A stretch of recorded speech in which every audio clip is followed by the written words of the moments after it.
સૌમ્ય મુખારવિંદ હસતું નેણેયમી વર્ષતા વાણી છે મહિમા ભરી મૃદુવળી હૈયે હરી ધારતા યોગી રાજ પ્રમુખજી હૃદયથી જેના ગુણે રીજતા વંદુ સંત મહંત સ્વામી ગુરુને કલ્યાણકારી સદા।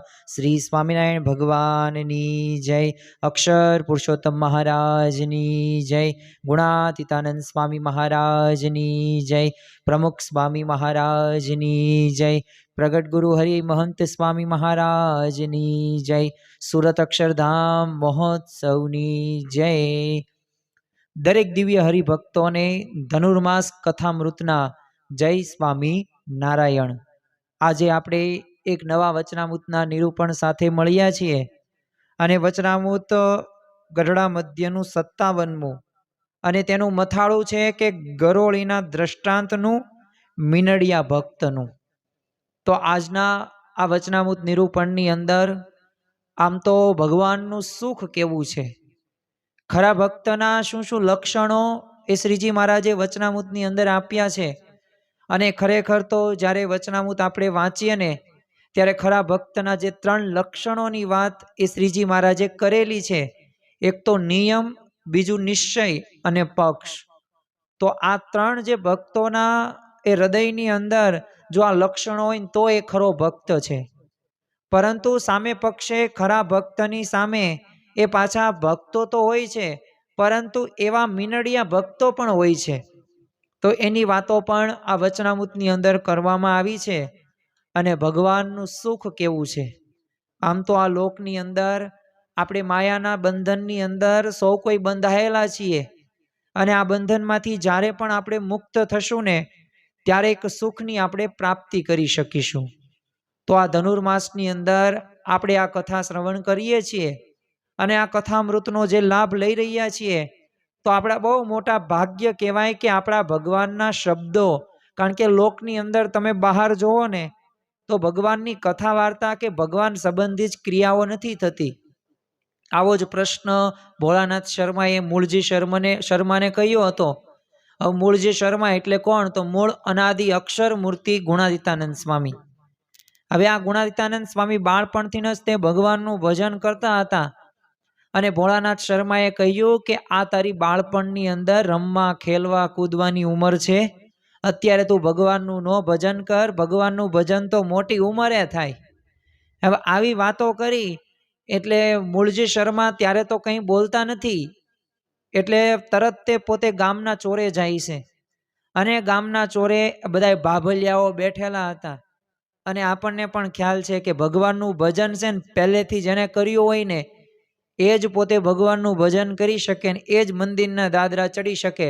બાકી 24 કલાકની અંદર એ આખો દિવસ પોતે નિવૃત્ત જ હોય, પણ ભગવાનની કથા વાર્તા કે ભગવાન સંબંધી જ ક્રિયાઓ આપણે કરી શકતા નથી। એટલે બાભલિયાઓ તો બધા ગામનો વહીવટ કરતા હતા અને આમાંય તે ઓટલા પરિષદો તો હોય જ છે। એટલે આ રીતે જોયું એટલે તરત પાછા છે ને દોડીને આવે છે મૂળજી શર્મા ભોળાનાથ શર્મા પાસે, એમના પિતા પાસે, અને વિનમ્રતાથી એક મૃદુ વાણીથી કહ્યું કે પિતા તમે મને એવું કહેલું હતું ને કે હું ભજન તો ભગવાનનું મોટી ઉંમરે થાય, તો આ બધા મોટી ઉંમરવાળા જે ગામના ચોરે તો બધી આગી પાસીને ગામ ગપાટા જ કરે છે। એટલે ભગવાનનું ભજન તો વિચાર કરો, એક પુત્ર પોતાના પિતાને એક ઉપદેશ શું આપે છે કે એ ભગવાનનું ભજન તો બાળપણથી જ થાય। તમે જો પ્રમુખ સ્વામી મહારાજના બાળપણના પ્રસંગો આપણે સાંભળ્યા છે। એ સાંજ હોય કે સવાર હોય, મંદિરની અંદર આરતીની અંદર ઝાલર નગારા વગાડવા માટે ચાણસદને અંદર મંદિરોમાં જાય જ તે યોગીજી મહારાજ તો બાળપણથી અંદર જ તે પોતે એવું તપ કરતા હતા વિશેષ। અને તમે વિચાર કરો શાસ્ત્રીજી મહારાજ બધાય પોતે એક રમે કૂદે ખેલે, પણ શાસ્ત્રીજી મહારાજ તો એ ધૂળમાંથી મંદિરો બનાવે, પાછું આરતી કરે, થાળ ધરાવે અને ભગવાનનું ભજન કરે। એટલે ભગવાનનું ભજન તો છે ને બાળપણથી જ આપણે કરવું જોઈએ। અને આપણી અત્યારે ઉંમર જે હોય તે, પણ બસ જાગ્યા ત્યારથી સવાર, તો આપણે આજે આ વચનામૃતના નિરૂપણો સાંભળી રહ્યા છીએ. આમ તો 272 વચનામૃતો છે. તો એક વચનામૃતોની અંદર કંઈક ને કંઈક આપણને શીખવા મળે છે, કંઈક ને કંઈક સમજવા મળે છે. માણસના જીવનમાં જ્યાં સુધી સાચું જ્ઞાન નહીં હોય, સમજણ નહીં હોય ને, ત્યાં સુધી એ પોતે સુખી નહીં રહી શકે. અને આ વચનામૃત એટલે શું? તો ગઈકાલે આપણે વાતો કરેલી હતી કે આ વચનામૃત એ પરાવાણી છે. શ્રીજી મહારાજનું સાક્ષાત એ સ્વરૂપ છે. અને જો આ વચનામૃત પ્રમાણે જો આપણે આપણું જીવન બનાવવા જો એક પ્રયત્ન કરીએ ને, તો ભગવાન અને સંત એ સાથ આપે જ છે. તો આપણે સૌ પ્રથમ વચનામૃતનું શ્રવણ કરીએ અને પછી ભગવાનનું સુખ કેવું છે, ખરો ભક્ત કોને કહેવાય, અને આ મીનડિયા ભક્ત અને ગરોળીનું દ્રષ્ટાંત એ શ્રીજી મહારાજ શા માટે કહે છે આ વચનામૃતની અંદર, એને આપણે સમજવા માટે જઈ રહ્યા છીએ. પણ એક વાત યાદ રાખવી કે આ વચનામૃતોનું જ્યારે આપણે શ્રવણ કરીએ ને, ત્યારે આપણે એકાગ્ર ચિત્તે એ જો આ શ્રવણ કરીશું ને, તો આ યથાર્થ રીતે આ મહારાજના શબ્દો આપણા અંતરની અંદર એ છેદાશે, ભેદશે હૃદય, અને તો જ તે આપણને એ સુખ અને શાંતિનો આપણને અનુભવ થશે. તો આપણે સૌ પ્રથમ શ્રવણ કરીએ ગરડા મધ્યનું 57મું વચનામૃત, ગરોળીના દ્રષ્ટાંતનું, મીનડિયા ભક્તનું. સંવંત 1881ના 68 સુધી એ છઠને દિવસ એ સંધ્યા આરતીના સમયે સ્વામી શ્રી સહજાનંદજી મહારાજ શ્રી ગઢડા મધ્યે દાદા ખાચરના દરબારમાં ઉગમણે દ્વાર ઓરડાની ઓસરીએ ઢોલિયા ઉપર વિરાજમાન હતા, અને મસ્તક ઉપર શ્વેત પાગ પુષ્પને તોરે યુક્ત વિરાજમાન હતી, અને શ્વેત ચાદર ઓઢી હતી, ને શ્વેત ખેસ પહેર્યો હતો, ને શ્રીજી મહારાજના મુખારવિંદની આગળ પરમહંસ તથા દેશ દેશના હરિભક્તની સભા ભરાઈને બેઠી હતી. અને પછી મશાલનો પ્રકાશ લઈ રહ્યો હતો, ને મુનિમંડળ દુક્કડ અને સરોદા લઈને એ ભગવાનના કીર્તનનું ગાન કરતા હતા. તો આમ તો શ્રીજી મહારાજ એ ગરડાની અંદર પોતે વિરાજમાન છે. શ્રીજી મહારાજની એક ઘણા બધા ગુણોની વિશેષતા આપણને ખ્યાલ છે કે શ્રીજી મહારાજ સર્વ કરતા હરતા છે, સર્વશક્તિમાન છે, ભક્ત વત્સલ છે, દયાળુ છે, એ કરુણાનો સાગર છે, એ દરેક ભક્તોની રક્ષા કરે જ છે. પણ જો એક મુખ્ય એક વિશેષતા શ્રીજી મહારાજની ગણી શકીએ ને, તો એમને આપણને આ વચનામૃતની ભેટ આપીને આ એમની મોટામાં મોટી વિશેષતા ગણી શકાય. અને કથા વાર્તાની અંદર પણ શ્રીજી મહારાજે નથી દિવસ જોઈ, નથી રાત જોઈ. એ તમે સવારમાં વહેલા બ્રાહ્મ્ય મુહૂર્ત પછી તરત કથા વાર્તા કરેલી હોય, બપોરે ભોજનનો સમય હોય ને ત્યારે તે મધ્ય સમયની અંદર પણ કથા વાર્તા એમને કરેલી છે. બપોરના સમયમાં, સાંજે પણ મોડી રાત સુધી એ શ્રીજી મહારાજ કથા વાર્તા કરેલી છે. શા માટે કરેલી છે? કારણ કે આ કથા વાર્તા રહીને એ તો બીજાના કલ્યાણને અર્થે ને પોતાના કલ્યાણ માટે. જો આપણે સેવા કરીએ ને તો બધાને લાભ થાય, પણ આપણને પહેલા લાભ થાય. પછી આપણે દાન કરીએ તો આપણને એનું પુણ્ય પ્રાપ્ત થાય. પણ સૌથી વધુ જો આપણને ભગવાન જો કેમાં રાજી થાય, તો એ તમે ભગવાનની કથા વાર્તા કરો ને, એમાં ભગવાન અતિશય રાજી થાય છે. શા માટે? કારણ કે ગુણાતીતાનંદ સ્વામી તે જ્યારે આવો પ્રશ્ન પૂછે છે ને કે તમે આ ભક્તોની સેવા કરીએ, માંદાની સેવા કરીએ, કેવી સમજણ રાખીએ કે કથા વાર્તા કરીએ, 3-4 પ્રશ્નોમાંથી એ તમે કોને સર્વશ્રેષ્ઠ ગણી શકો? અને ત્યારે શ્રીજી મહારાજે એમનો એ ભાવ કહ્યો હતો કે જે કથા વાર્તા કરે ને એના ઉપર હું વિશેષ એ કરીને રાજી થાઉં છું. અને જો ગુણાતીતાનંદ સ્વામીએ તે કથા વાર્તા રૂપી અખાડો એ જૂનાગઢની અંદર જમાવ્યો હતો, તો જો આ શ્રીજી મહારાજની મોટામાં મોટી વિશેષતા કરુણા ગણી શકાય. કારણ કે વિચાર કરો કે હજી કેટલા વર્ષો થઈ ગયા, 200-250 વર્ષ થયા, પણ છતાં પણ એ શ્રીજી મહારાજના શબ્દો એ જે આપણને પ્રાપ્ત થાય છે, વચનો જે પ્રાપ્ત થયા છે, તો આ વચનામૃતના આભારી છીએ. અને એવા સદગુરુ સંતોએ જેમને આ વચનામૃત લખ્યું, તો એમનો પણ આપણે આ તકે આભાર માનવો જોઈએ. કારણ કે આવા સ્પષ્ટ, કારણ કે એક તારીખ ગઈકાલે આપણે વાત કરેલી જ હતી કે તારીખ કયો, સંવંત કયો પહેરવેશ, આ બધી પ્રકારની નાનામાં નાની એ બાબતોનું એ ધ્યાન રાખેલું છે. એવી સૂક્ષ્મ દ્રષ્ટિ એ સદગુરુ સંતોની જોવા મળતી હતી. પછી શ્રીજી મહારાજ બોલ્યા છે કે સાંભળો, એક વાર્તા કરીએ છે કે જ્યારે તમે કીર્તન ગાતા હતા ત્યારે અમે કીર્તન સાંભળતા જેમ વિચાર કર્યો છે તે વિચાર કરીએ છીએ.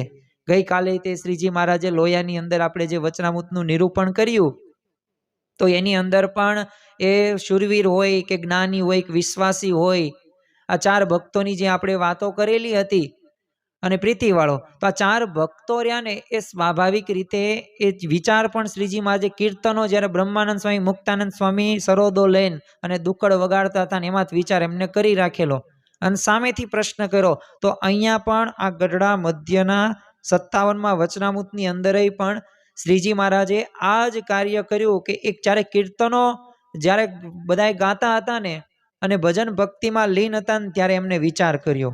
હવે શું વિચાર કર્યો? તો અહીંયા લખેલું છે કે ભગવાનનામાં પ્રીતિ કરવી તે એક સત્તા રૂપે રહીને જ કરવી ને તે સત્તા રૂપે આત્મા કેવો છે?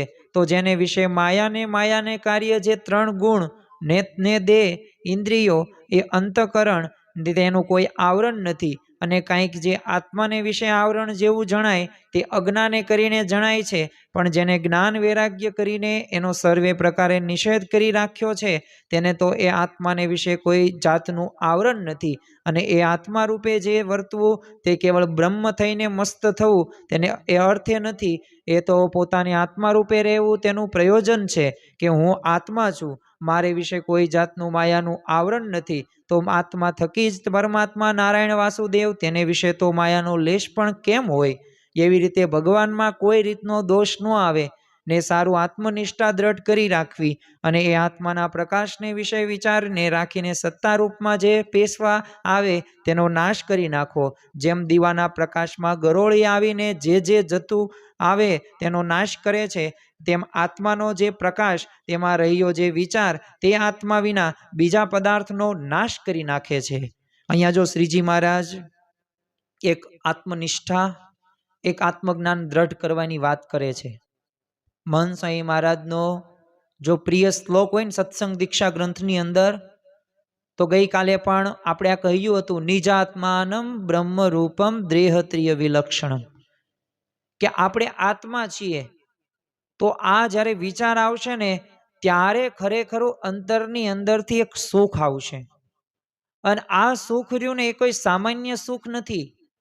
જો આ લોકની અંદર અહીંયા મહારાજે આપણને સ્પષ્ટ કહી દીધું કે આપણે આ માયાના આવરણની અંદર બંધાયેલા છીએ ને એટલે ભગવાનનું અને આત્માનું સુખ નથી લઈ શકતા. પણ જો આપણે એવો એક વિચાર કરીએ ને કે મારે તો આત્માનું જ સુખ લેવું છે, આ લોકનું મારે સુખ નથી લેવું, જો આ બધાય તે આપણે આ તુચ્છ બુદ્ધિની અંદરથી એ આપણું માનસ એવું ઘડાઈ ગયું છે ને કે જેથી ભગવાનનું સુખ આપણે લઈ શકતા નથી. આમ તો છે ને 33 ઉપનિષદની અંદર એક ભગવાનના સુખનું વર્ણન આવે છે અને જ્યારે આ ભગવાનના સુખનું આપણે વર્ણન સાંભળીએ ને ત્યારે ખરેખર આપણને એક અંતરદ્રષ્ટિ થશે કે ક્યાં હું આ લોકની અંદર ફસાણો, ક્યાં હું ખાવા પીવા હરવા ફરવાની અંદર હું મારી આખી જિંદગી પસાર કરું છું. તો જો આપણે જ્યારે એ શાસ્ત્રો વાંચીએ ત્યારે આપણને ખરેખરો ખ્યાલ આવશે કે આ ભગવાનનું સુખ કેવું છે.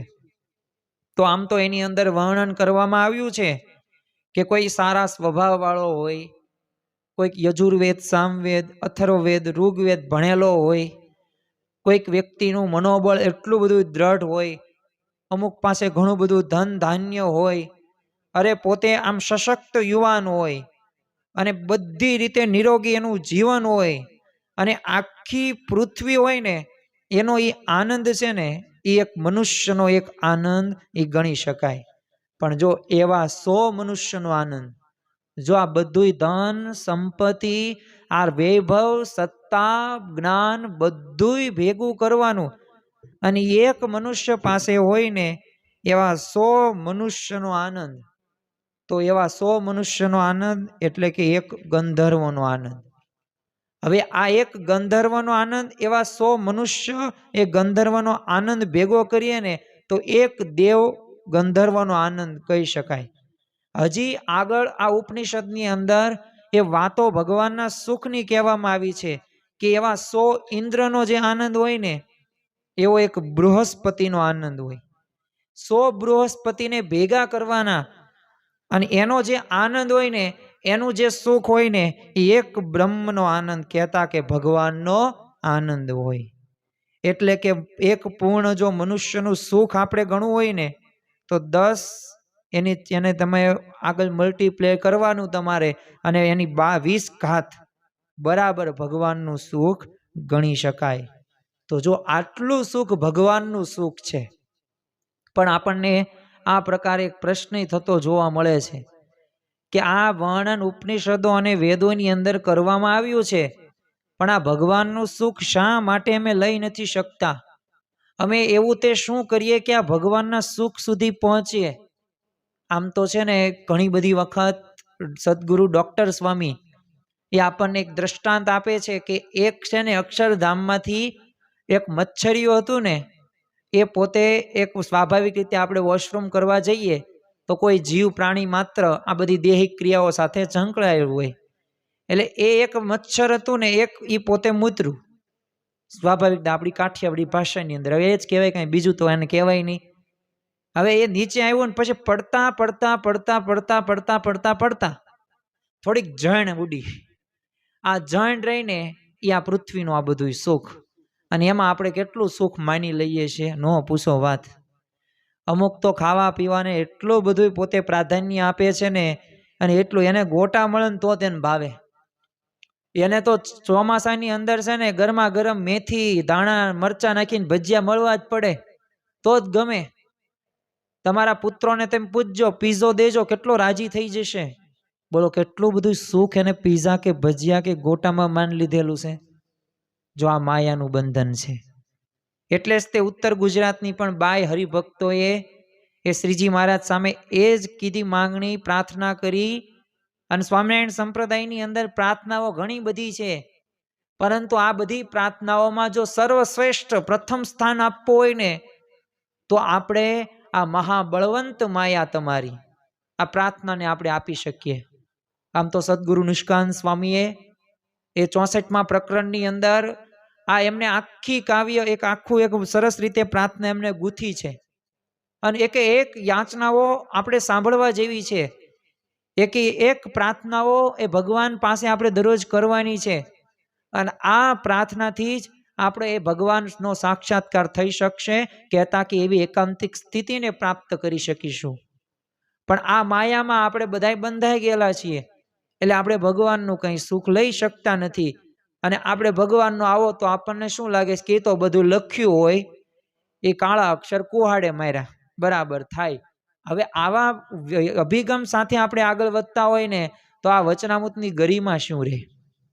આ શ્રીજી મહારાજના શબ્દોમાં એ તાકાત છે, એક શક્તિ છે, એક દેવત્ય છે, કે જે શક્તિ કે દેવત્ય જો આપણા જીવનની અંદર આવી જાય ને, તો ખરેખર આપણે સુખેથી ભગવાનનું ભજન કરી શકીએ. કારણ કે ભગવાનનું સુખ તો જેને નિગમ નેતિ નેતિ કરી ગાવે, એ તમે એનું સુખ તો અપાર છે. સુખને કોઈ તોલી ન શકે, સુખને કોઈ એ પામી ન શકે. એ તો જેને અનુભવ કર્યો હોય ને, નરસિંહ મહેતા હોય કે મીરાબાઈ હોય કે પાનબાઈ હોય કે ગંગા સતી હોય કે પ્રમુખ સ્વામી મહારાજ હોય કે શાસ્ત્રીજી મહારાજ હોય, ભગતજી મહારાજ હોય કે એવા સંતો ભક્તો હોય, એ જ પોતે સુખનો પોતે અનુભવ કરી શકે. કઈ રીતે વર્ણવે પોતાના સુખને? અને જો આપણે એવો અનુભવ કરવો હોય ને, તો એમના જીવન પ્રસંગો પણ જોઈ લેવા. કેટલું એને ભગવાનમાં સુખ પ્રાપ્ત કરેલું હશે કે લાખો કરોડો રૂપિયા એ ન્યોછાવર કરી દેશે. એ સંસારનો ત્યાગ કરીને ભગવાનનું ભજન કરવા માટે જાય છે, અને પોતે દીક્ષા ગ્રહણ કરે છે. અરે એ કેટલું પોતે સુખ માની લીધું હશે કે પોતે કરોડો અબજોપતિ હોવા છતાં પણ એ નાનામાં નાની સેવા પણ કરે છે. તો જો એને ભગવાનનું સુખ લીધેલું છે, તો જ આ સેવા થઈ શકે, તો જ એના હૃદયની અંદર આ કેફ આવે. બાકી પ્રમુખ સ્વામી મહારાજ શતાબ્દી મહોત્સવની અંદર 80,000 કરતાં વધુ એ જે સ્વયંસેવકો હતા, તો એ એમનામ કાંઈ પોતે કાંઈ સેવા કરવા માટે એમનેથી શું નાથી પૈસા મળતા હતા? શું નાથી એમને સારી એવી વ્યવસ્થા માટે ગયા હતા? નહીં, મારે પ્રમુખ સ્વામી મહારાજને રાજી કરવા જ છે. પ્રમુખ સ્વામી મહારાજને કાજે શું ન થાય. તો જો આ ખરેખર જરૂરી છે, એટલે જ તે લોયાના 7મા વચનામૃતની અંદર શ્રીજી મહારાજે વાત કરી છે કે મહાત્મ્ય જ્ઞાને યુક્ત નિશ્ચય હોય તો એ ભક્ત એ ભગવાન અને સંતને અર્થે શું ન થાય. ગઈકાલે પણ આની વાતો આપણે કરેલી હતી વિશેષ, તો આજે આપણે એ વાતો નથી કરવી, પરંતુ ખરેખર આવા ભક્તોના જીવનની અંદર એ આ જોવા મળે છે. આ બધા ભગવાનનું સુખ લીધેલું છે અને આપણે ખાલી સાંભળીએ છીએ ક્યારેક, પછી એ પ્રમાણે કરતા નથી. તો જો જ્યાં સુધી કોઈ વિચારને તમે કાર્યમાં નહીં લાવો ને ત્યાં સુધી એમાંથી તમને સુખ પ્રાપ્ત થવાનું નથી. એટલે આ બધા વચનામૃતના શબ્દો એ કોઈ સામાન્ય શબ્દો નથી. આ વચનામૃતના વાક્યો એ શ્રીજી મહારાજની પરાવાણી છે. અને જો આ વાક્યો પ્રમાણે આપણે જીવન જીવવાનો જો પ્રયત્ન કરીએ ને તો ખરેખર આપણે આગળ વધી શકીએ છીએ. અને જો શ્રીજી મહારાજે વચનામૃત સારંગપુરના પહેલા વચનામૃતની અંદર વાત કરતા કહેલું છે કે જે ભગવાનનું જે એક નિમિષ માત્રનું દર્શન રહ્યું ને એના ઉપર અનંત કોટી બ્રહ્માંડના જે વિષય સુખ છે ને એ સર્વને વારી ફેરીને એ નાખી દઈએ ને ભગવાનના એક રોમમાં જેટલું સુખ રહ્યું છે ને એટલું સુખ જો અનંત કોટી બ્રહ્માંડમાં વિષય સુખ ભેળા કરીએ ને તો એના કોટીના ભાગની પણ બરોબર થાય નહીં. તો જો આ ભગવાનનું સુખ છે અને એટલે જ તે આ ભગવાનના એ પરમધામના એક સુખનું વર્ણન કરતા એ સદગુરુ નિષ્કાન સ્વામી પણ લખે છે, અનંત મુક્ત જ્યાં આનંદે ભરિયા રહે છે પ્રભુજીની પાસ રે, સુખ સુખ જ્યાં સુખના દરિયા, સુખ સુખ જ્યાં સુખના દરિયા ત્યાં વસી રહ્યા વાસ રે. તો આવું એક સુખનું એક ધામ છે અને આ ધામનું વર્ણન એ સદગુરુ નિષ્કાન સ્વામીએ કરેલું છે. તો જો આપણે આ ભગવાનનું જે સુખ રહ્યું ને એ અધિક છે અને આ સુખની આપણે પ્રાપ્તિ કરવા માટેના પુરુષ પ્રયત્નો કરવા પડશે. અને આ બધું ધન વૈભવને કે રાજકારણને જ્યાં સુધી આ રાજ જે પણ આપણી પાસે સત્તા છે એને જ્યાં સુધી તિલાંજલિ નહીં આપીએ ને, જ્યાં સુધી ત્યાગ નહીં કરીએ ને ત્યાં સુધી સુખની આપણે અનુભવ નહીં કરી શકીએ. ઇતિહાસમાં ઘણા એવા બધા દ્રષ્ટાંતો છે. આપણને પણ ખ્યાલ છે કે અમરીશ રાજાએ એ જે પોતે આત્મનિવેદી ભક્ત હતા પરંતુ રાજ્યનું સુખ જતું કર્યું ને ભગવાનની ભજન ભક્તિ કરીને ત્યારે પોતે એ ભગવાનનું સુખ મેળવી શક્યા ને ભગવાને ત્યારે રક્ષા કરી છે. અરે એટલી વાત નહીં પણ એનાથી પણ એક વિશેષ વાત નરસિંહ મહેતાએ એ પત્ની એની હતી, એના પુત્ર હતા, એની જે પુત્રી હતી એ ત્યાંથી પોતે વૈરાગ્ય ઉત્પન્ન કર્યો છે ને ત્યારે એ ભગવાનનું સુખ મેળવી શક્યા છે. તેમાં બહુ બંધાણા નથી, પોતે આસક્ત નથી થયા. તમે એ ભર્તુહરી જુઓ કે ગોપીચંદ જુઓ, આ ગોપીચંદની માએ કીધું કે તારું શરીર જે છે ને અત્યારે રૂડું રૂપાળું આવું તારા બાપાનું શરીર હતું, પણ એ પોતે વહી ગયા. આવા ખાલી શબ્દો સાંભળ્યા ને આ ગોપીચંદને એ રાજ્ય સત્તા એ જે તે પ્રકારની એનો વૈભવ હતો, સુખ સમૃદ્ધિ હતી, ત્યાગ કરીને ભગવાનનું ભજન કરી કે છે ભેખ ધારણ કર્યો અને પોતે એ ભગવાનની પ્રાપ્તિ માટે નીકળ્યા. તમે જો ભરત રાજા કેટલું બધું સુખ સમૃદ્ધિ હતી પણ જો ત્યાગ કર્યું તો આ બધા ઉદાહરણો આપણને શું સમજાવે છે? આ શ્રીજી મહારાજના જો વચનો છે. પણ આપણે ઇતિહાસ તો આ તો હું તમને હજારો 2000 10,000 વર્ષ જૂની વાતો કરું છું. શ્રીજી મહારાજ થઈ ગયા એના લાખ વર્ષ નથી થયા, પણ છતાં પણ આમને આપણે કહી શકીએ કે ખરેખર ભગવાનનું સુખ એમને મેળવેલું હતું ત્યારે જે બધો ત્યાગ થઈ શક્યો. આપણે તે આ લોકની અંદર બધી જવાબદારીઓ નિભાવવાની છે પણ સાથે સાથે આ ભગવાનની એ પ્રાપ્તિ રહીને એ અગત્યની વાત છે અને મહત્વની વાત છે. અને આ જ્યાં સુધી આપણે કાર્ય નહીં કરીએ ને ત્યાં સુધી એ ભગવાનનું સુખ આપણે મેળવી નહીં શકીએ. એટલે આજે આપણે સંકલ્પ એ જ કરવાનો છે કે ભગવાનનું મારે સુખ લેવું છે. જો આ એક ધ્યેય નક્કી હશે ને તો ત્યાં સુધી આપણે પહોંચી જશું, બાકી પહોંચી જશું નહીં. તો સ્વાભાવિક રીતે કોઈ પણ વ્યક્તિના જીવનની અંદર આ જરૂરી છે કે ભગવાનનું સુખ એ પ્રાપ્ત કરવું એક અનિવાર્ય બાબત છે. અને જો આ વચનામૃતની અંદર શ્રીજી મહારાજ એ જ કહે છે કે આ લોકની અંદર જે આપણે સુખ મેળવવા માટે પ્રયત્નો કરીએ છીએ કરો, કાંઈ વાંધો નહીં, પરંતુ એ ભગવાન જેવું તો સુખ ત્યાં આવશે જ નહીં, ક્ષણિક સુખ આવશે. કારણ કે સારામાં સારી દુનિયાની તમે આઈટમ જમો ને, દરરોજ જમો ને તોય ઘડીક જમશો ને ત્યાં સુધી જ સ્વાદ આવશે. બાકી એ આઈટમ આપણે સવાર જોઈ પણ શકવાના નથી અને આપણને ગમશે પણ નહીં. એટલે લોકની અંદર તમે ગમે એટલું ભોગવશો ને તો ક્યારેય આ જીવ કોઈ દે તૃપ્ત થયો નથી અને થવાનો પણ નથી. એટલે જીવનની અંદર એક વાત દ્રઢ કરીને રાખવી કે ગમે તે થઈ જાય, પરંતુ આપણા જીવનની અંદર એક નિયમ આપણે યાદ રાખવો કે આપણે ભગવાનનું સુખ મેળવવાનું છે.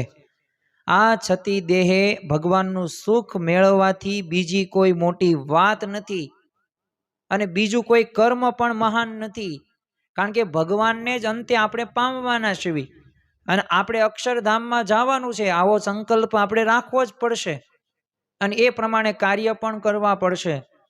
તમે જો ચિત્રકેતુ રાજા હતો, હવે આપણે તો એક નારી હોય ને, એક આપણી ધર્મપત્ની, તો એકને હાચવવામાં છે ને ફાફા પડી જઈશ, બધી જવાબદારીઓ આપણે નિભાવી નથી શકતા. પણ આ ચિત્રકેતુ રાજાને કેટલી હતી? કરોડ સ્ત્રીઓ હતી. કેટલી? કરોડ સ્ત્રીઓ. વિચાર કરો, આ કરોડ સ્ત્રીઓને કઈ રીતે હાચવતો હશે? પણ જો કરોડ સ્ત્રીઓનો ત્યાગ કરી નાખ્યો, શા માટે? એક જ ભગવાનની પ્રાપ્તિ. તો આ જરૂરી છે. તમે મીરાબાઈ તમે જો, જમકુબા જો, દાદા ખાચર જો, જીવા ખાચર જો, આ બધા ભગવાનની એક પ્રાપ્તિ માટેના એ પ્રયત્નો આ પર્વતભાઈ શિવલાલ શેઠે કરેલા હતા. અને આપણા ગુણાતીત ગુરુ પરંપરા પણ આપણને આ જ કહે છે કે ભગવાન તરફ આપણે એ પ્રયાણ કરીએ અને ત્યાં જશું ને તો આપણને ભગવાનનું સુખ આવશે. અને અહીંયા જે મહારાજે શું વાત કરી કે જેમ દીવાના પ્રકાશમાં ગરોળી આવીને જે જંતુ આવે ને એનો નાશ કરે ને, તો એમ આત્માનો જે પ્રકાશ તેમાં રહ્યો છે ને, એ વિચાર્યો ને, એ આત્મા વિના બીજા પદાર્થને નાશ કરી દે છે. હવે આપણને એમ થાય કે આ શ્રીજી મહારાજે આ ગરોળીનું કેમ દ્રષ્ટાંત આપ્યું? પણ જો ગરોળીનું દ્રષ્ટાંત એમને એમનામ આપ્યું નથી, કારણ કે એ ગરોળી હોય ને એ તુચ્છ બુદ્ધિવાળા જીવનનું આપણું એક માનસ આવું જ કંઈક હોય છે, ગરોળી જેવું હોય છે. આપણે જો શ્રીજી મહારાજ આપણને એ જ સમજાવે છે કે ભગવાનની પ્રાપ્તિ થયા બાદ પછી અલૌકિક સુખને જાણ્યા બાદ એ જો જે મુમુક્ષા તુચ્છ અને નાશવંત પદાર્થને પછી ભગવાનથી અધિક માનીને પ્રીતિ કરે ને, તો આને તુચ્છ બુદ્ધિવાળો કીધો છે. અને એ તુચ્છ બુદ્ધિવાળો રહ્યો ને એ વ્યક્તિ ઘણી બધી વખત દુઃખી થતો જોવા મળે છે. એટલે તો જો શ્રીજી મહારાજે આગળ વાત કરી છે કે વળી જેને પરમેશ્વરને વિશે પ્રીતિ હોય તેને જો પરમેશ્વર વિના બીજા કોઈ પદાર્થમાં પ્રીતિ ન હોય અને પરમેશ્વર વિના બીજો જે પદાર્થ અધિક જણાય તેનો અતિશય ત્યાગ એ પોતે કરે તે ત્યાગ ખરો છે. અને તે પદાર્થ નાનું હોય અથવા મોટું હોય પણ તેનો જે ત્યાગ કરવો તેનું જ નામ ત્યાગ કહેવાય. જો મહારાજે અહીંયા ત્યાગની એક સાચી વ્યાખ્યા આપી છે. કારણ કે જો આપણા અનંત જન્મો થઈ ગયા છે અને આપણે અનંત જન્મોથી 84 લાખ યોનિની અંદર આપણે ભટક્યા છીએ, પણ ભગવાનનો આપણે એક આભાર માનવો જોઈએ કે આપણને જન્મો યાદ કરાવતા નથી અને ભવિષ્યની એક સેકન્ડ પછી શું થવાનું છે ને એ પણ નથી કહેતા. નકર પાછા આપણે અભિમાનમાં આવી જઈએ. પણ જો અનંત જન્મો કર્યા છે અને અનંત જન્મોમાં આપણે ભગવાનનું ભજન એ નથી કર્યું પાછું, ત્યારે જ આપણે આ મનુષ્યનો દેહ પ્રાપ્ત થયો. જો આપણી સદગતિ થઈ ગઈ હોય ને અક્ષરધામ મળી ગયું હોય તો અત્યારે આ વખતે કેમ જન્મ લેવો પડ્યો હોય? આપણે જન્મ જ ન મળે, કારણ કે અક્ષરધામમાં ભગવાનનું આપણે સુખ લેતા હોય મૂર્તિનું. એટલે આપણે અનંત જન્મો આપણા થઈ ગયા છે ને તો ભગવાનનું આપણે ભજન આ જન્મે કરી લેવું જોઈએ. ખાતા પીતા નાતા ધોતા સ્વામિનારાયણ સ્વામિનારાયણ, સર્વે ક્રિયાની માં સ્વામિનારાયણ. આ ભગવાનનું ભજન આવી રીતે થશે ને ત્યારે, અને જો જ્યારે ભજન કરીએ ને, જ્યારે કથા વાર્તા સાંભળીએ, હવે હું કથા વાર્તા કરું તમને, તમે સાંભળો છો તો કંઈ આપણે નવરા નથી બેઠા. મારે મારી પોતાની રીતના સમજણ એક રાખવાની છે કે હું બ્રહ્માંડો, જેમ ગુણાતીતાનંદ સ્વામી વાત કરીને કે એક એક બ્રહ્માંડમાં લીટા તાણીએ છીએ. આ નવરા બેઠા સભામાં આપણે બેઠા કે આપણે આ સાંભળીએ છીએ. એટલે આપણા જીવનની અંદર આ એક નિયમ આપણે યાદ રાખવાનો છે કે આ કોઈ નવરા માણસનો ભજન કરવું એ કામ નથી પાછું. કારણ કે જે નવરા હોય ને તો આપણે કેવું માનીએ કે આ જો ભજન કરે છે ને કથા વાર્તા સાંભળે એટલે જો આને કંઈ કામ નથી ને એટલે આ ભક્તિ કરે છે. તો એવું નથી. એ ખરેખર આપણે મોક્ષ માર્ગે આગળ વધી રહ્યા. અને જો આ લોક કેવો છે, આ લોકના કોઈ સગા સંબંધીને તમે સમજાવી નહીં શકો. કેટલાને સમજાવવા જશો? આ તો કેવું છે, એકને સમજાવવા જાવ ને બીજા પાછા ઊભા થાય. એક છે ને એક વ્યક્તિ પોતે 100 ઢોર છે ને ચરાવવા માટે જાય છે. હવે થોડોક સમય પસાર થયો, બપોરનો સમય હતો, એટલે એને એવો વિચાર આવ્યો કે ચાલો પેલા હટાણું કરી લઈએ. સરસ મજાના રોટલા છે, રીંગણા બટેકાનું શાક છે, મરચાં છે, છાશ છે, માખણ છે, અને પછી આરામ થોડોક કરી લઉં. ત્યાં એક વૃક્ષ ચડી ગયું, વૃક્ષ નીચે બેઠો. બધા પશુઓ એને બેસાડવા તો પડે જ તે. એ અમુક ભેંસું હતી ને અમુક જે તે પ્રકારે ગાયું હતી, એટલે બધાને બેસાડે. એમાં એક ઢોર એક ભેંસ હતી ને બેહે જ નહીં. ઘણો બધો પ્રયત્ન, 5 મિનિટ થઈ, 7 મિનિટ થઈ, 10 મિનિટ થઈ, બેસે જ નહીં. એટલે એને શું કર્યું, એવો ધડીમદાનો અવાજ કર્યો અને લાકડી મારીને તો ઓલા જે 99 બેઠા હતા ને એ પોતે ઊભા થઈ ગયા અને આ એક બેઠી. તો પાછું હતું એને થઈ ગયું ને, તો એ શું કામનું? બસ આવું જ આ લોકની અંદર થાય. તમે ગમે એટલા સગા સંબંધીઓને સાચવવા જશો ને, સમજાવવા જશો ને, તો એક પાછું સારું રહેશે તો બીજો બગડશે, તો બીજો સુધરવા જશે ને ત્યાં પાછો ચોથો બગડશે, ત્રીજો બગડશે. એટલે લોકને રીઝવવા માટે બહુ પ્રયત્ન કરવા નહીં. હા, જે યત્કિંચિત થોડુંક કરી શકીએ, જવાબદારી પ્રમાણે રિસ્પોન્સિબિલિટી હોય આ નિભાવવાની. પાછી આમાં છટકવાનું નથી, કારણ કે એ છટકવા જશો ને તો પારિવારિક ક્લેશ થશે, પ્રશ્નો થશે. પણ આનાથી આપણે મુક્તિ પામવાની છે અને ભગવાન તરફ આપણે દ્રષ્ટિ કરવાની છે. અને જ્યાં સુધી ભગવાન તરફ દ્રષ્ટિ નહીં હોય ને ભગવાનનું ભજન નહીં કરી શકીએ ને, ત્યાં સુધી એ આપણને સારા વિચારો કે ભગવાન જેવો સુખ પણ આનંદ આવશે નહીં. એટલે જો અહીંયા શું કીધું કે ત્યાગ કોને કહેવાય? તો ત્યાગ તમારી પાસે વસ્તુ હોય અને તમે ત્યાગ કરો ને એને ખરો ત્યાગ કહેવાય. આ તો છે ને કરોડ રૂપિયા કમાતો હોય 10 રૂપિયા દાનમાં આપે, 1 લાખ રૂપિયા દાનમાં આપે, તો એને કઈ ત્યાગ ન કર્યો કહેવાય. એને 99% એની પાસે હિસ્સો રાખ્યો છે. તો આપણે ત્યાગ બધાયનો કરવાનો છે. અને અને આગળ શ્રીજી મહારાજ આ વચનામૃતની અંદર કહે છે, અને જે પદાર્થ ભગવાનના ભજનમાં આડું આવતું હોય તેને તો ન તજી શકે ને બીજો ઉપરથી તો ઘણો ત્યાગ કરે, પણ તેનો જે ત્યાગ વૃથા છે. આમ છે ને એકાદશીના દિવસે ફરાળ કરતા હોય, ચાતુર્માસના નિયમો આપણે પાલન કરતા હોય, પછી બીજું આપણે ખાવા પીવામાં ગળું ખાટું અમુક વખત ત્યાગ કરતા હોય છે, પછી વ્યસનનો ત્યાગ કરતા હોય છે. તો આને ત્યાગ જ કહેવાય, આપણી ભાષાની અંદર ત્યાગ કહેવાય. પણ શ્રીજી મહારાજ આપણને એક નવી દિશા આપે છે, એક નવી સમજણ આપે છે, એક નવો વિચાર આપે છે. અને આ સમજણને વિચાર કયો કે ભગવાન ભજતા જે પણ આડું આવે એને માયા કહેવાય. આ આપણે સાંભળેલું છે. પણ આમાં જ વાત કરી કે ભગવાન ભજતા જે કાંઈ આડું આવે એનો ત્યાગ ન કરે ને તો જેટલો પણ ત્યાગ કર્યો ને બધું વૃથા છે. એટલે ભગવાન કે જીરો કરી નાખ્યું ભગવાને. તો જો આને જીરો શા માટે કીધો? કારણ કે ભગવાન ભજવામાં તે જે નડતર રૂપ હતું એનો તમે ત્યાગ કર્યો નહીં તો શું કામનું? એમ આપણા જીવનની અંદર ત્યાગ આપણે કરવાનો છે, પણ કેનો ત્યાગ કરવાનો છે? ભગવાન ભજીએ છે ને કંઈક આડું આવે છે, આપણું અહમ મમત્વ આડું આવે, આપણા કામ ક્રોધ આડા આવે, આપણો લોભ આડો આવે, આપણી આસક્તિ આડી આવે.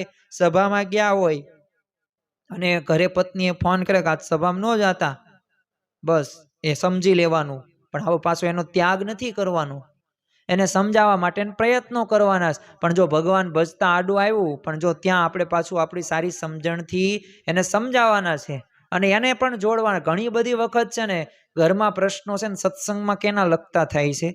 આમ સત્સંગમાં તો આપણને એવું કંઈક અભાવ અવગુણ થાય છે, આમ તો ઝેર સમાન જ છે, મહંત સ્વામીમાં જ ઘણી વખત કહે છે.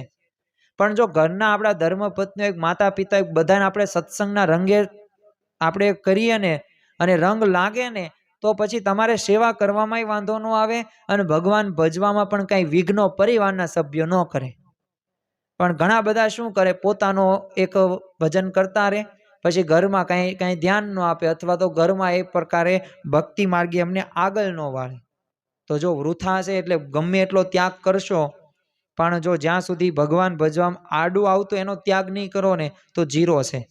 અને એમ કાંઈ જાણવું નહીં, જે સારું પદાર્થ હોય ને તે જ ભગવાનના ભજનમાં આડ કરે ને નરસું પદાર્થ હોય તે ન કરે. એ તો જીવનો એવો સ્વભાવ છે કે જેમ કોઈકને ગળ્યું ભાવે, કોઈકને ખારું ભાવે, કોઈકને ખાટું ભાવે, કોઈકને કડવું ભાવે, તેમ જીવની તો એવી તુચ્છ બુદ્ધિ છે તે અલ્પ પદાર્થ હોય તેને પણ ભગવાનના અધિક વહાલું કરી રાખે. અને જ્યારે ભગવાનની મોટપ સામું જોઈએ ત્યારે તો એવું કોઈ પદાર્થ નહીં, તેની કોટીમાં ભાગમાં પણ પાંસંગમાં પણ આવે નહીં. એવા ભગવાનનો યથાર્થ જાણીને જો હેત કર્યું હોય તો માયિક પદાર્થ જે પિંડ બ્રહ્માંડિક તેમાં ક્યાંય પણ પ્રીતિ રહે નહીં. માયિક પદાર્થ સર્વે તુચ્છ થઈ જાય અને એ ભગવાનને જ્યારે યથાર્થ મહિમા એ જાણવો.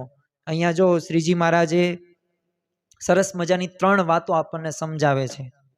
પ્રથમ વાત તો શું કર્યું કે એમને જે પ્રકારના સ્વાદ જીવનો સ્વભાવ હોય ને એવું એને બધાને ભાવે. અમુકને ગળ્યું ભાવે, ખાટું ભાવે, તુરું, તીખું, કડવું બહુ અમુકને ભાવતું હોય, તો અમુકને કડવું ભાવતું જ ન હોય, તો અમુકને સલાડ ખાવો જ ભાવતો હોય. એટલે કે જે તમે કોબી, મરચાં, ટમેટા, મરચાં, તો અમુકને પાછો એ ન લાગે, એને ઘાસ જેવું લાગતું હોય. બધાના સ્વભાવ અલગ અલગ છે, એ રીતે પોતે વર્તન કરતા હોય.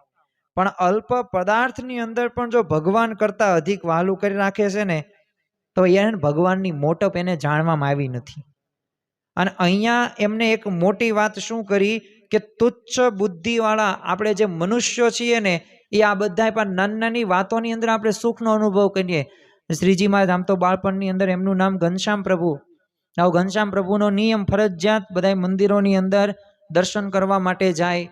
પછી ત્યાં કથા શ્રવણ થતી હોય તો પોતે સાંભળે ને પાછું 11, 12, 1 વગાડે. એવું નહીં કે અનુકૂળતા હોય તો જ તે સાંભળીએ. અનુકૂળતા જો સમય કોઈને મળતો નથી, સમયને કાઢવો પડે છે. અને એ સમય આપણે આમથી આમ બધો વ્યવહારમાં સંસારમાં કાઢીએ જ છીએ, તો એમ ભગવાનના ભજનમાં એ સમય આપણે કાઢવો જ જોઈએ. અને આ રીતે પોતે ભગવાનનું કથા વાર્તા ને એ બધું કરે, આમ સાંભળે. એટલે એમને એક વખત એવું એમને દ્રશ્ય જોયું. હવે એક મંદિર હતું અને મંદિરની પાછળ ઊભેલા હતા. હવે એક વ્યક્તિ ત્યાં પોતે છે ને આવે છે અને એ પોતે ભગવાન પાસે શું માગે છે કે હે ભગવાન, તમે મને આ વખતે મનુષ્યનો જન્મ આપ્યો, પણ મને છે ને લંબ કર્ણનો આવતો જન્મ આપજો. લંબ કર્ણ એટલે શું? ગધેડો. હવે ગધેડાનો જન્મ માગ્યો. હવે ઘનશ્યામ પ્રભુ કાંઈ બોલતા નથી, એ સાંભળે જ છે.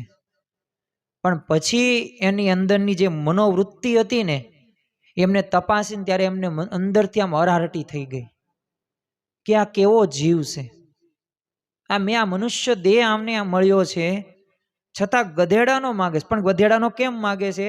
કારણ કે જો ગધેડા હોય ને એને કંઈ શરમ ન હોય, ગમે ત્યારે કામ વાસના એ બધું ભોગવી શકે. કૂતરા બિલાડા હોય ને એને શરમ ન હોય, તો બોલો કામ વાસના એ બધું ભોગવવા માટે એને ગધેડાનો અવતાર જોતો હશે.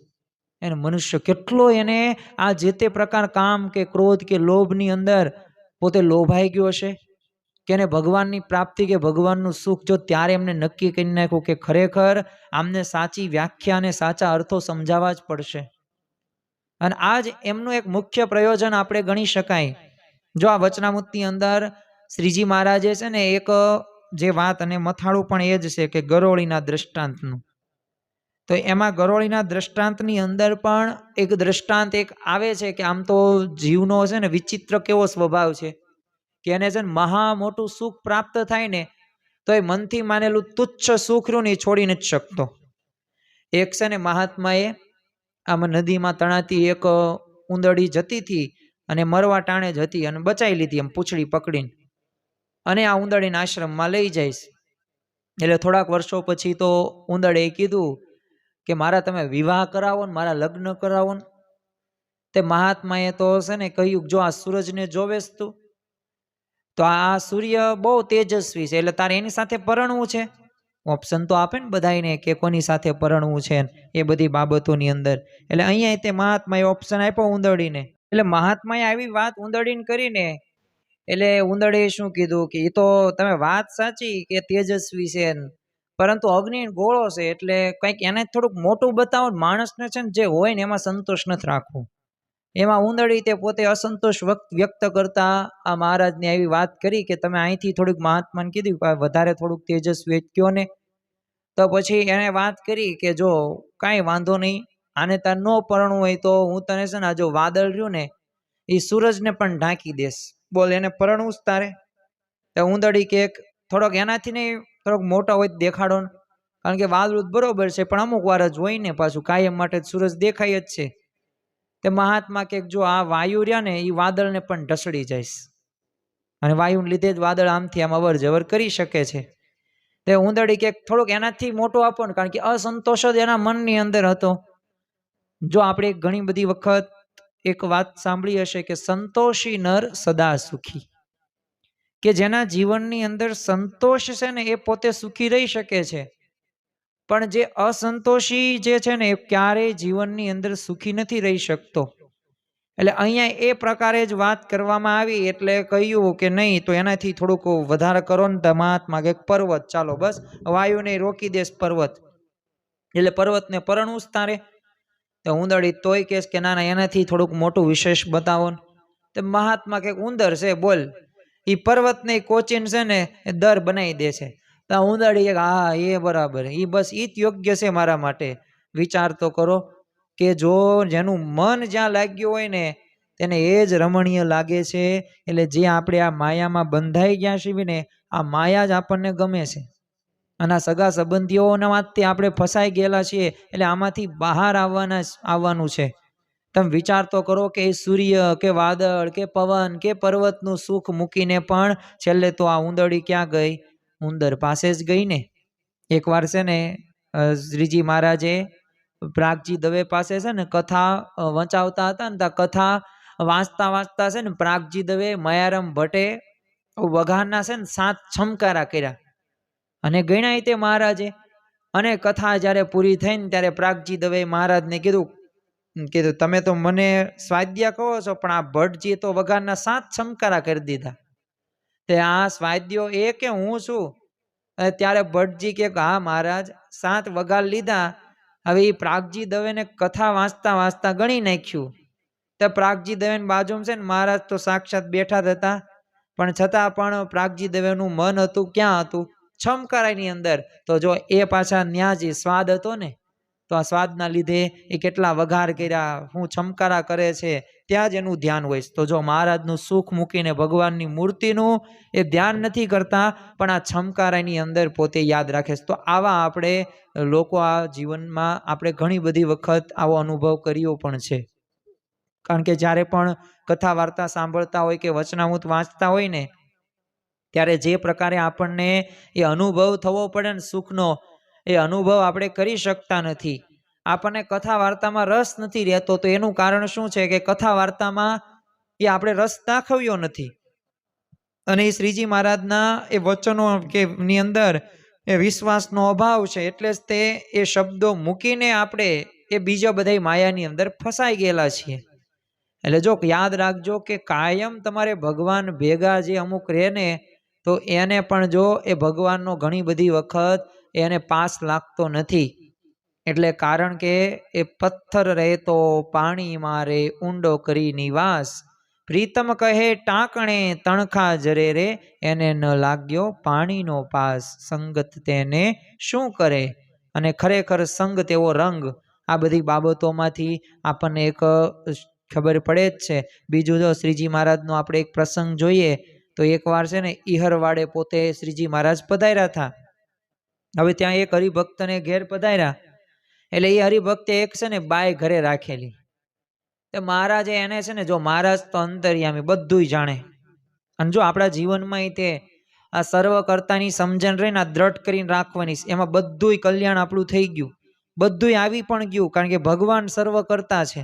આ મોટામાં મોટી વાત છે.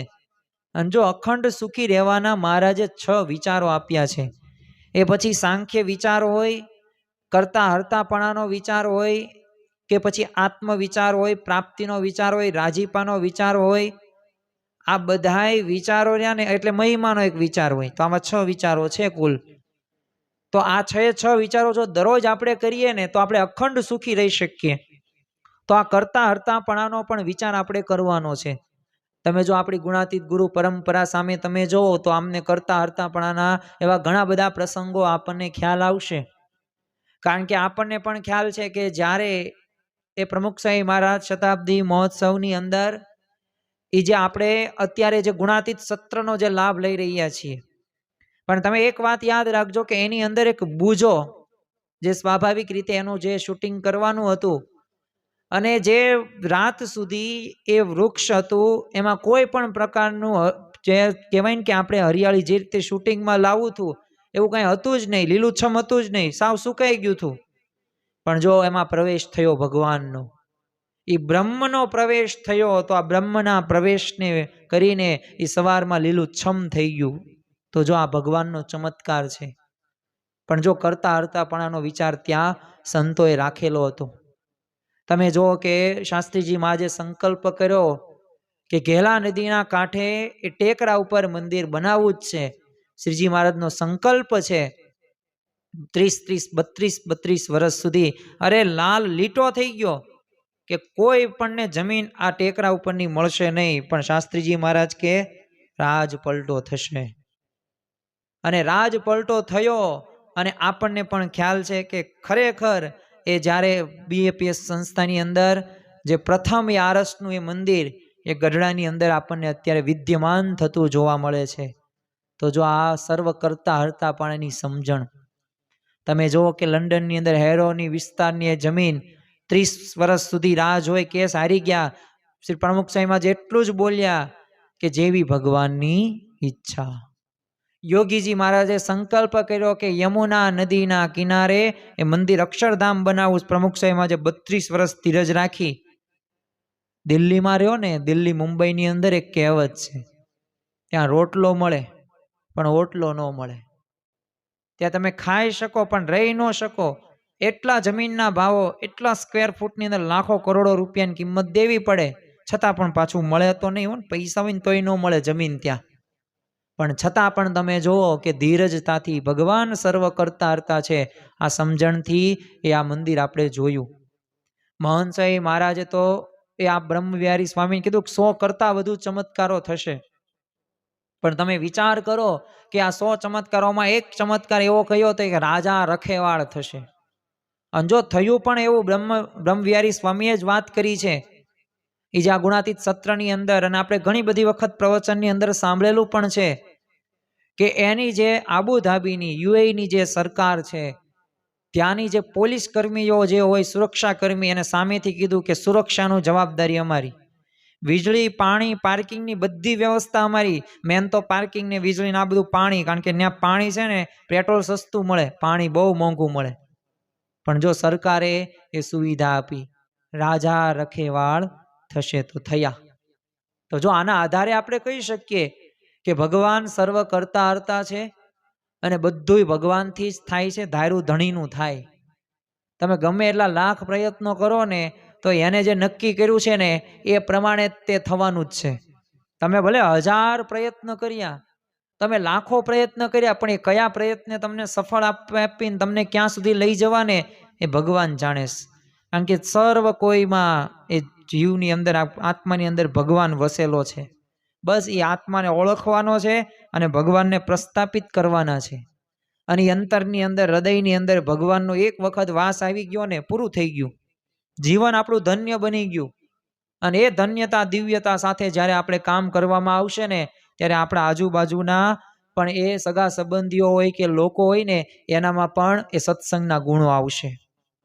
એક વાત યાદ રાખવી, ડૉક્ટર સ્વામી ઘણી બધી વખત વાત કરે છે કે એક આત્મીયતા આપણે દાખવવાની છે, અને સાથે સાથે એક એને જે ઈષ્ટદેવ ભગવાનને માનતો હોય તો એ પ્રમાણે આપણે સૌપ્રથમ એ વાત કહેવી. અને જ્યારે હેત પ્રીતિ થશે ને ત્યારે આપણે વાત કહેશું તો એને સમજાશે. એટલે પહેલા છે ને હેત કરતા શીખવું ને પછી મુદ્દો કહેવો, અને પછી જેવી ભગવાનની ઈચ્છા. તો એમાંય કંઈ પરાયણે કોઈને કંઈ એવી રીતે બંદીમાં કંઈ બંધનમાં લઈ શકતા નથી. એટલે યાદ રાખવું, આપણા જીવનની અંદર આ સમજણ જરૂરી છે. અને જેટલી પણ વહેલી તકે આપણે કરીશું એટલા આપણે વધુ સુખી થશું. તો હવે અહીંયા શ્રીજી મહારાજે આ હરિભક્તને એ જ વાત કરી. આપણે વાત ક્યાં પહોંચ્યા હતા? ઈહરવાડે શ્રીજી મહારાજ પધાર્યા હતા. તો હવે આ હરિભક્ત એક વ્યક્તિને કહી દીધું, હરિભક્ત જ હતો, કે તું છે ને આ બાય તે રાખેલી છે ને ઘરે, એને રજા તું આપી દે, અને અમે તો રાત અહીંયા રહીએ. તો એ ભક્ત, ના મહારાજ આ મારી બેન છે. તો મહારાજ કે તારી બેન નથી, તું એને રજા આપ, તું મને શું જાણેશ? આવો પ્રશ્ન શ્રીજી મહારાજે ભક્તને પૂછે છે. પણ જો હરિભક્તની બુદ્ધિ કેવી છે, તર્ક વિતર્ક એને કરી શું કર્યું, પહેલા તો જો એની આસ્થાથી એ પ્રમાણે કીધું તમે જ ભગવાન છો સાક્ષાત. તે મહારાજ કે જો ભગવાન જાણતો હોય તો એને રજા તું આપી દે, નહીં તો અમે ચાલી નીકળશું, અમારે અહીંયા તાર ઘરે નથી રહેવું. તોય પેલી બાઈને રજા નો આપી મહારાજ ચાલી જાય. જો ભગવાન રહ્યા ને તક એ ઘણી બધી વખત આપતા નથી, અમુક વખત જ તે તક આપે છે, અને આ તકનો આપણે સામનો કરવાનો છે, અને આ તકને ઝડપવાની છે. અને આવા ભગવાન અને આવા સંતની પ્રાપ્તિ થાય ને પછી એ તક મળી જ ગઈ છે. આ તકને હવે સારી રીતે એ આપણે ઝડપવાની છે ને તો જ આપણે છે ને બુદ્ધિશાળીમાં આપણું નામ આવે, અને તો જ આપણે ભગવાનને ખરા અર્થની અંદર ઓળખ્યા કહેવાય. અને અહીંયા તો આ હરિભક્ત તો ઓળખી ન શક્યો, આમ માની ન શક્યો. જો મહારાજની આજ્ઞા કે નિયમો જ્યારે પાળવાની વાત આવે ને ત્યારે આપણું ડહાપણ હોય ને એ આપણે મૂકી દેવાનું છે. યોગી બાપા તો કહેતા કે જ્યારે આપણે સમાગમ કરવા માટે જઈએ ને ઉત્સવ સમયની અંદર ત્યારે બુદ્ધિ રહીને એને તાળા મારીને જવાનું. શા માટે બુદ્ધિને તાળા? કે ત્યારે તો સમયા ઉત્સવની અંદર આપણને સેવા કરવાનું, કથા વાર્તા સાંભળવાનું એ મન થાય, અને તો આપણું અંતઃકરણ શુદ્ધ થાય. બાકી મનને તાળા ન માર્યા હોય બુદ્ધિને, તો બુદ્ધિ તો કેવી છે, નીલ વાંદરા જેવી ચંચળ છે. એ તો અમુક સેવા કરે ને અમુક ન કરે. એને સારી સેવા આપો તો કરશે, નકર નહીં કરે. સારા ઉદાહરણો કોઈક કથા વાર્તાની અંદર કરશે તો એને ગમશે, નકર નહીં ગમે. પણ જો આ ભગવાનના શબ્દો વાક્યો આપણા અંતરની અંદર ધારવાના છે. અને ખરેખર આવી વાત કરી. હવે જો મહારાજ તો ત્યાં નીકળી ગયા, બીજા જ દિવસે બંને જણાનો ફજેતો થયો, અને ગામમાંથી એ હરિભક્ત અને જે બહેન એને જે બાઈ રાખેલી હતી, જે બહેન કહેતો પણ એ બહેનને ભાગી ગયા. તો વિચાર કરો, એક લૌકિક ક્ષણિક સુખ માટે આ જીવરોની ભગવાનનો પણ ત્યાગ કરે છે, પાછો એમાં સંકોચ પણ નથી થતો. કેવી તુચ્છ બુદ્ધિ કહેવાય.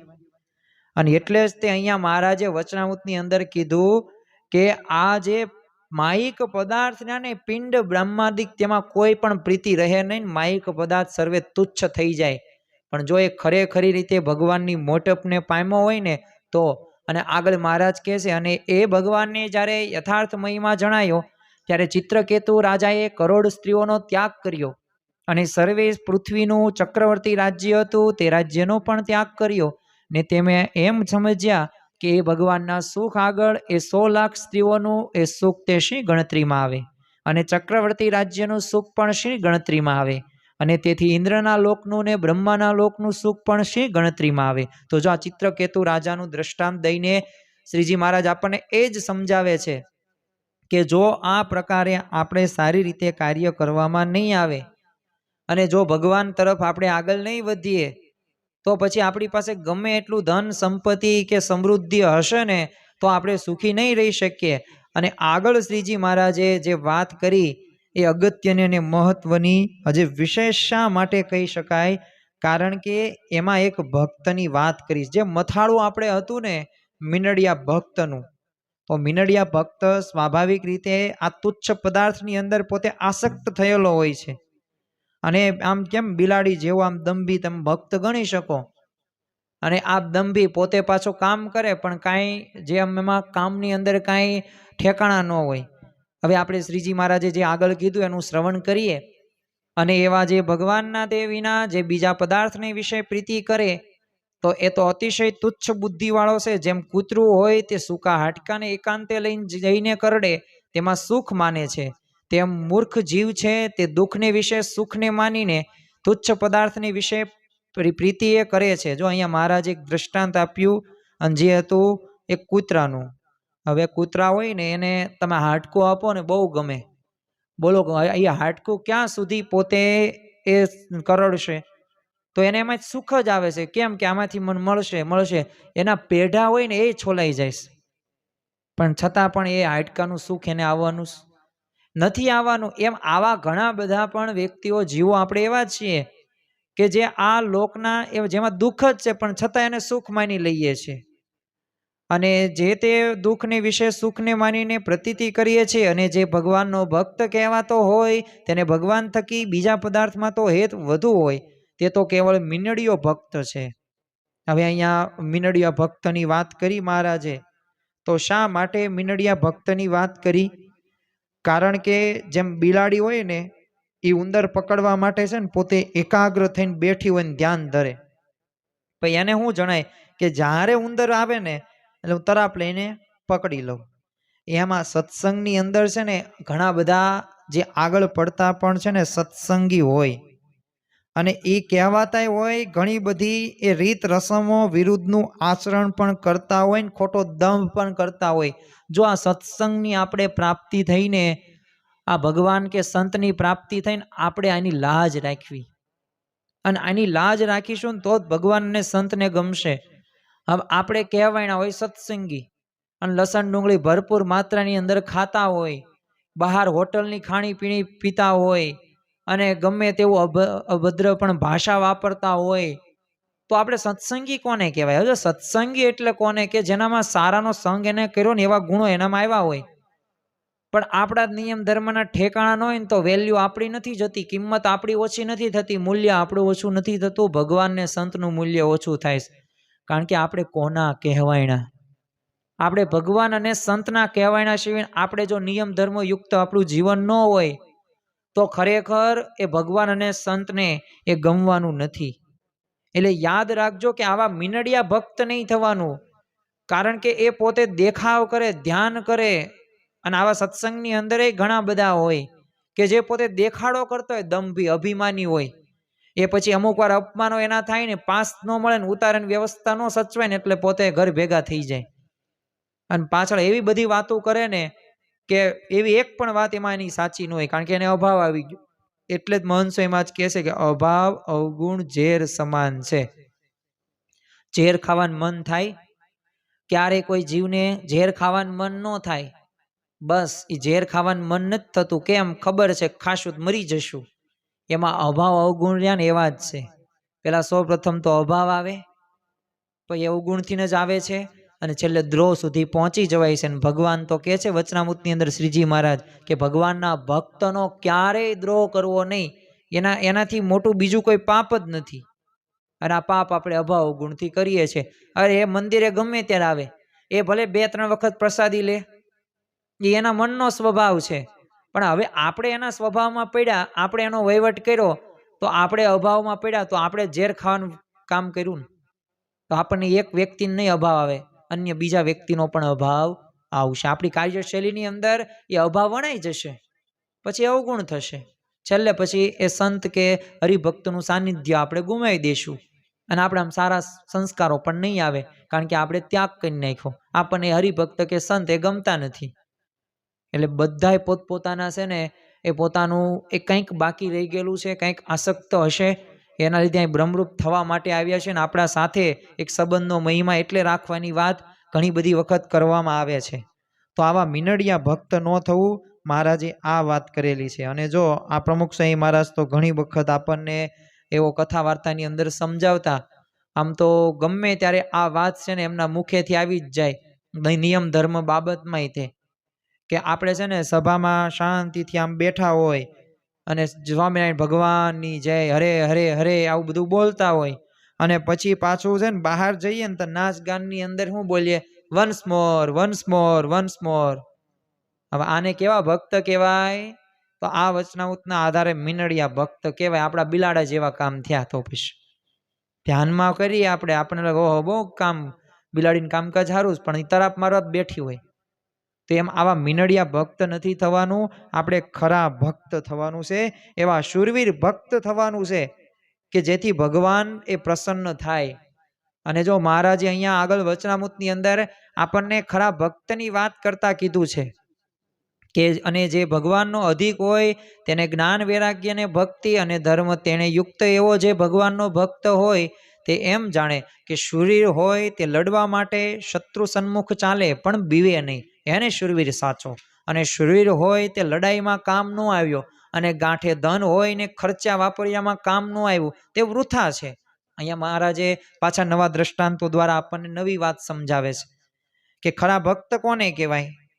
તો એ ભગવાનનો ભક્ત એને જ કહેવાય કે જેને એકાંતિક ધર્મના 4 અંગો સિદ્ધ છે: ધર્મ, જ્ઞાન, ભક્તિ અને વૈરાગ્ય. જો જ્યાં ધર્મ અને ભક્તિ હશે ને ત્યાં ભગવાન અવશ્ય હશે. અને જ્યાં ધર્મ, ભક્તિ, વૈરાગ્ય, જ્ઞાન 4 બાબતો હશે ને ત્યાં તો તમે સુખી સુખી ને સુખી, પણ ચારેય અંગો ની સમાનતા હોવા જોઈએ. એમાંથી એક નહીં હોય ને તો ત્રણ પાછા લાભદાયી છે. જો ભક્તિ કરી શકો, જ્ઞાન તે તમને સારું એવું સમજણ આપશે, પછી સાથે સાથે એ તમે કોઈ પણ રીતે એ જ્ઞાન કે ભક્તિથી કે વૈરાગ્યથી ભગવાનને પ્રસન્ન થઈ શકે. પણ ધર્મ જ કંઈ નહીં હોય તો ત્રણ બાબત હોય ને વૈરાગ્ય નહીં હોય તો એ ભક્તિ કે તમારું ધર્મ કે જ્ઞાન શું કાંઈ કામનું નહીં. એટલે ચારેય અંગો સિદ્ધ કરવાના છે. અહીંયા શ્રીજી મહારાજે આ વચરામૃતની અંદર આપણને ઉદાહરણો શું આપ્યા? પ્રથમ તો એમને એમ કીધું કોઈક શૂરવીર હોય. શૂરવીર શબ્દ આપણે સાંભળીએ ને એટલે આપણને કેવું લાગે કે તલવાર હાથમાં હશે, બંદૂક હશે, અને આ બંદૂકને તલવારમાં છે ને એ પછી ધીંગાણા કરશે અને ઝઘડશે ને બાંધશે. આવું નહીં. આ શૂરવીર છે જ તે. જો અત્યારે આ મિલિટરી તમે જોવો છો એ તો વાત સાચી જ તે. ગઈકાલે આપણે શૂરવીરમાં એ જોયું જ હતું. પણ શૂરવીર એટલે શું? તો ઇન્દ્રિયો અંતઃકરણ રહ્યા ને આપણા સ્વભાવો, કામ વાસના જો ને, કામ ક્રોધ લોભ મોહ મત્સ માયા તૃષ્ણા અહંકાર, મારું તારું, આ હું પણ, આ બધાના સ્વભાવોથી મુક્ત થવાનું છે. એમાં શૂરવીર થવાનું છે કે મને ક્યાંય ક્રોધ આવતો, હું ભગવાનનો ભક્ત છું, હું કેમ લોભ કરું છું, મારામાં કેમ આ દોષ છે, આમાં શૂરવીર થવાનું છે. કારણ કે જેમ જો મહારાજે શું કર્યું, જેમ શૂરવીર હોય ને એ જ્યારે યુદ્ધ કરવાનું હોય ને ત્યારે પોતે શસ્ત્ર સરાંજમ લઈને પોતે, એને જ તે સાચો શૂરવીર કહેવાય ને. ધન તમારી પાસે, મહારાજે બીજું દ્રષ્ટાંત આપ્યું. ચાલો હું તમને એમ કહું, તમારી પાસે ધન કેટલું છે પણ તમે કાંઈ વાપરતા જ નથી, તો એ ધન કાંઈ કામનું? ધન કાંઈ કામનું જ નહીં. વાપરવામાં તો આવવું પડે ને, ગમે એમાં તમે વાપરો. એમ જ્યાં સુધી વાપરવામાં ન હોય તો કંઈ કામનું નહીં. એમ હવે મહારાજ મુદ્દો કહે છે કે એમ મને ભગવાન મળ્યા છે, તે જે જીવ મારો સંગ કરે એને આગળ હું કલ્યાણની વાત ન કરું ત્યારે મારું જ્ઞાન તે શા કામમાં આવ્યું? અહીંયા મહારાજે આપણને એમનો જે હૃદયગત એક સિદ્ધાંત હતો ને, જે ગઈકાલે પણ આપણે સાંભળ્યું હશે કે કોઈ પણ મહારાજ આવ્યા ને તો એક કરોડોની મનવારો એમને ભરીને લઈ જવાશે, અને એ કરોડોની મનવાર બધાય જીવોનું એમનું કલ્યાણ કરવું છે. પણ આ કલ્યાણ એક થકી તો થવાનું નથી. જો યાદ રાખજો, ભગવાન સર્વ કરતા છે. ધારે તો ચપટી આમ વગાડે ને તો એ બધો સુધારો કરી શકે, બધાની મતિ પણ એ ફેરવી શકે. પણ જો એ આપણી પાસેથી સેવા લેવી છે, એ આપણી પાસેથી એ કામ કરાવવું છે. પણ જો એમનો સિદ્ધાંત તો એક જ છે કે આ મારે જીવોનું આત્યંતિક કલ્યાણ કરવું છે. અને એટલે જ ગુણાતીતાનંદ સ્વામી નકરી કથા વાર્તા જ કરી છે એ જીવોના કલ્યાણ માટે. એમ આપણે પણ બીજાને, હવે તમે બીજાને કઈ રીતે સમજાવી શકો? તો એક તો તમારી પાસે ઉપાય છે તમારું વર્તન. પણ વર્તન કરો, પણ એ તમારી સાથે થોડા 24 કલાક રહેવાના છે, અને તમારે દમ પણ ન કરાય. બીજો ઓપ્શન તમારી પાસે શું છે? આ વર્તન પાછું અણિશુદ્ધ રાખવાનું છે. કારણ કે શ્રીજી મહારાજ વખતે જ્યારે પ્રકરણો ચલાવે ને ત્યારે એક સંત એમની પાસે આવે છે અને મહારાજને વાત કરે છે કે તમે આ બધું કહો છો, વાત તમારી સાચી, નિષ્ઠાની પાકી વાત, કલ્યાણી કરવાની વાત સાચી, પણ અમને કાંઈ નિષ્કાંત સ્વામી, બ્રહ્માનંદ સ્વામી જેવું અમે કાંઈ શાસ્ત્રોનું પઠન નથી કર્યું, તો અમે શું કરીએ, શું વાતો કરીએ? તે શું કીધું? તમારું વર્તન છે ને વાતું કરશે. એટલે વર્તનની અગત્યતા તો છે જ તે, પણ સાથે સાથે એક શબ્દો દ્વારા, કથા વાર્તા દ્વારા એક આપણે જીવોની અંદર એક આ સત્સંગની વૃદ્ધિ કરાવી શકીએ, સાચી સમજણ આપણે આપી શકીએ. એ માટે આપણે આ કલ્યાણની વાતો ન કરીએ ને તો કાંઈ જ્ઞાન કામમાં નથી આવતું. તેમ શૂરવીર આપણે કેમાં થવાનું છે કે આ આપણે જ્ઞાન એ છડી ચોકે સમજાય તેને વંદન અભિનંદન, ન સમજાય એને ડબલ અભિનંદન આપવાના, અને ભગવાનને આપણે પ્રાર્થના કરવાની. કોઈ વિરોધની વાતો નહીં, પરંતુ આપણી પાસે જે જ્ઞાન છે, જો તમે સુખની પ્રાપ્તિ કરી હોય ને, તમારા જીવનમાં એ સુખ કે આનંદ કે અનુભવ તમે થતો હોય ને, તો બીજાને કહેવામાં કંઈ પ્રશ્ન નથી. સારી બાબતો સૌ આને આપણે કોઈક ગામની અંદર તે શહેરની અંદર કોઈક એક જગ્યાએ કંઈક ડિસ્કાઉન્ટ હોય ને, 20-30 રૂપિયા ઓછા આપ્યા, ઓછા અને ભાવે વસ્તુ વેચાતી હોય તો કેવો આપણે શેર કરીએ છીએ વોટ્સઅપની અંદર. અમુક તો ફોન કરે, તને ખબર છે ફલાણા શેરીની અંદર ઓલી જે દુકાન છે ને ત્યાં 50% ઓફ છે અને છેલ્લા 2 દિવસ છે, એટલે જવું જ જજે નકર રહી જાયશ. હવે એક સ્વાભાવિક રીતે આવી લૌકિક તુચ્છ એક સ્થૂળ બાબતની અંદર પણ જો આપણે જાણકારી માહિતી આપીએ છીએ તો આ તો ભગવાનના શબ્દો ને ભગવાનના વાક્યો છે, અને આનાથી તો જીવની એક સદગતિ થશે, આનું તો કલ્યાણ થશે જીવનું. અને જો એક જીવને તમે સત્સંગી કરો ને તો ગુણાતીતાનંદ સ્વામી એની ફળ શું દર્શાવે છે એમની વાતોની અંદર 1 કરોડ 1 બ્રહ્માંડ ઉગારે એનું પુણ્ય પ્રાપ્ત થાય છે.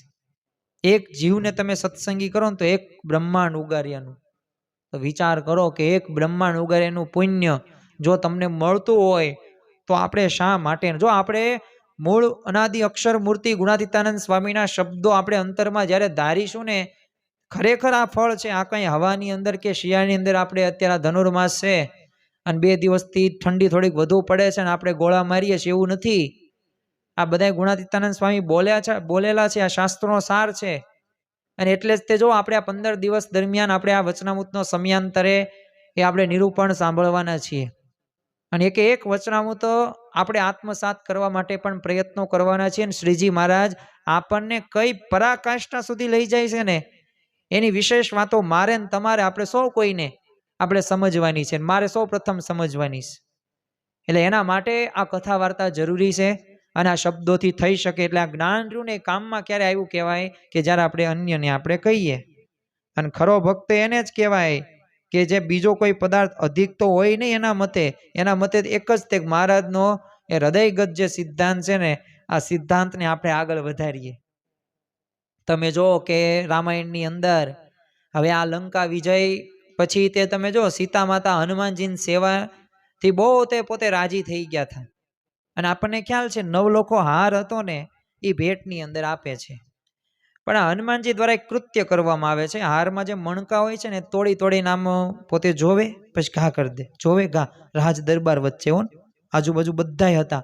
રામ ભગવાન જોતા, લક્ષ્મણ જોતા, ભરતજી પણ જોતા હતા. તે સીતા માતાને પ્રશ્ન થયો કે આટલો બધો કિંમતી હાર ને આ કેમ તોડી નાખે મોતી? એટલે એને પાસે બોલાવે છે અને કહે છે કે તમે કેમ આમ કરો છો?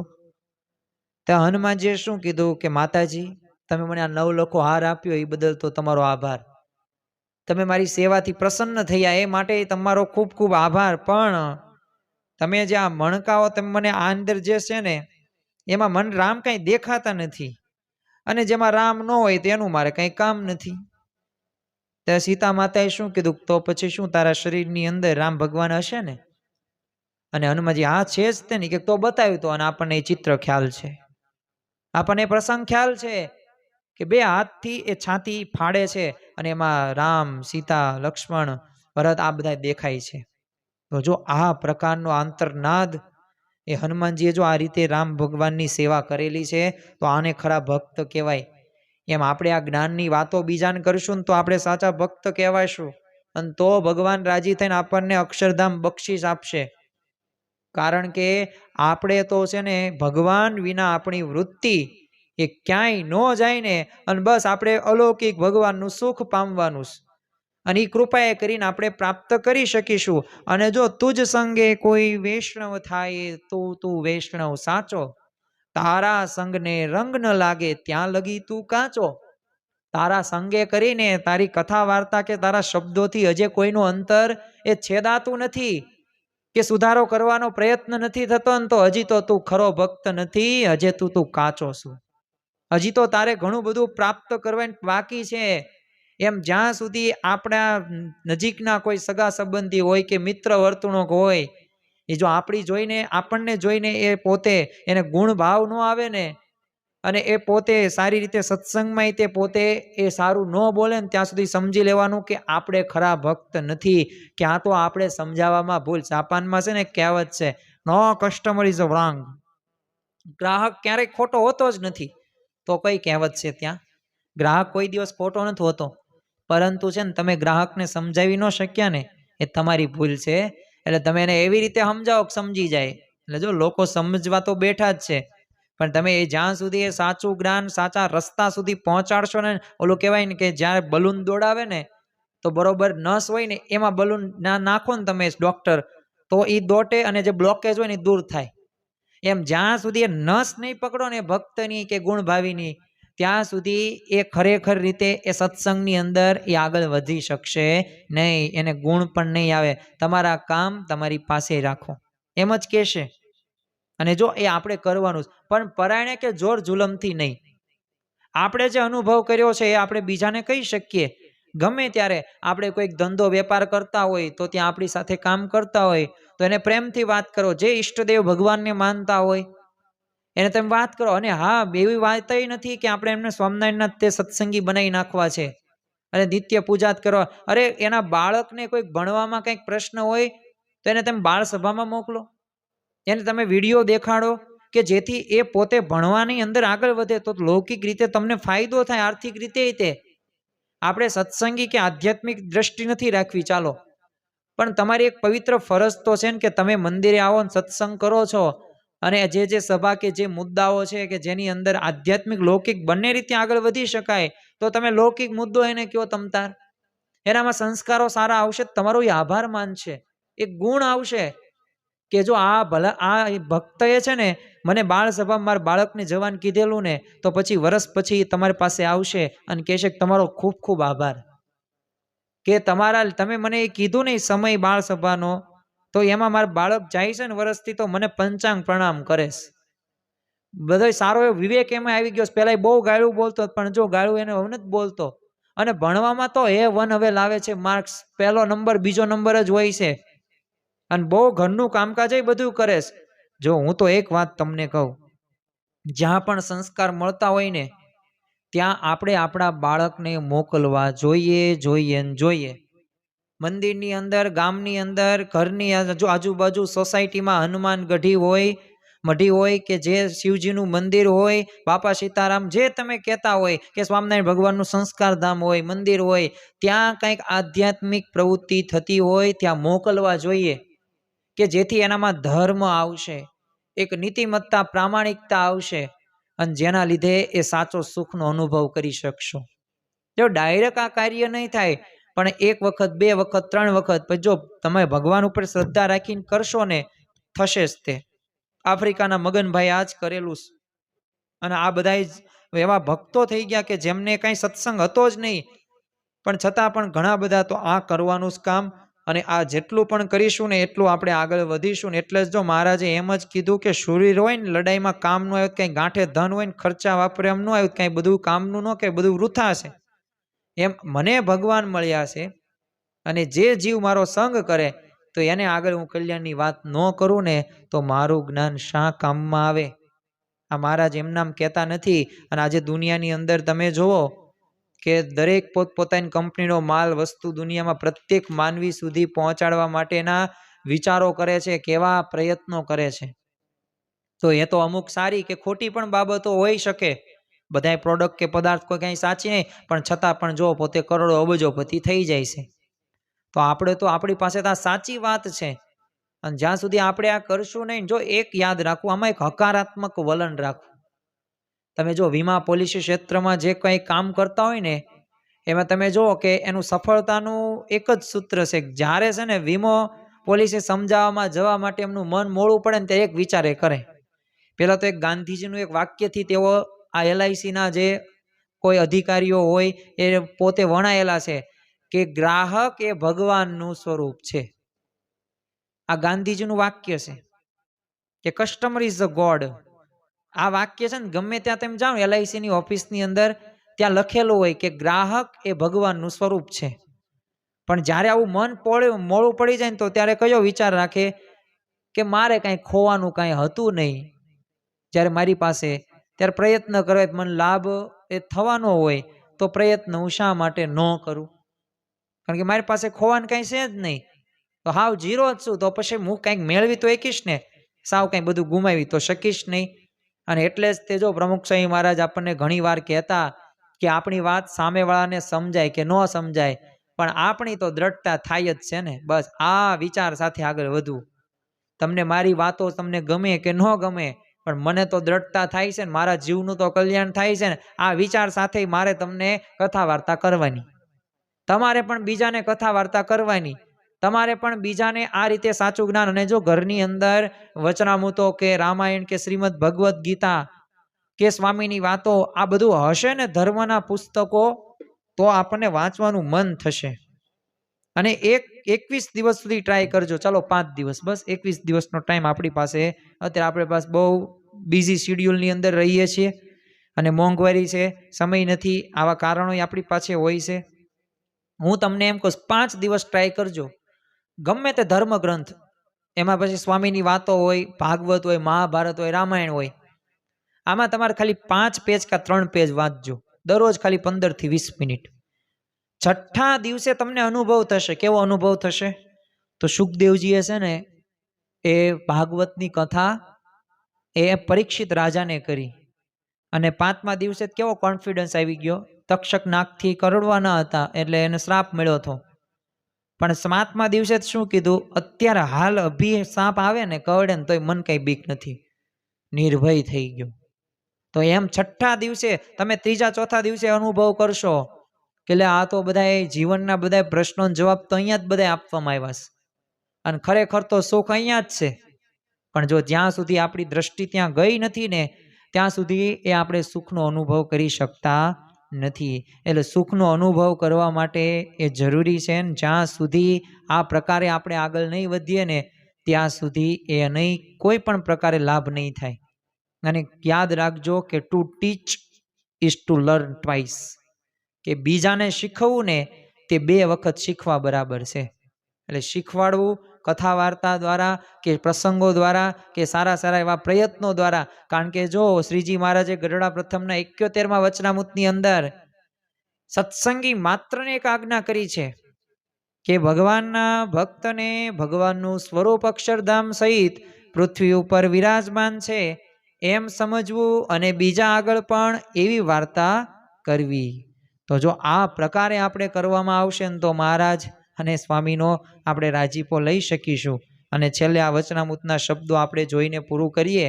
આમ તો સમય ઘણો બધો વીતી ગયો છે, તો છેલ્લે અહીંયા મહારાજ કહેશે કે એમ વિચારીને ઉપદેશ કર્યા નિમિત્તે કંઈક થોડી ઘણી ઉપાધિ રહે તો પણ પરમેશ્વરની વાત કર્યામાં કાયરપણું રાખે નહીં. કાયર નહીં થવાનું, શિરવીર થવાનું.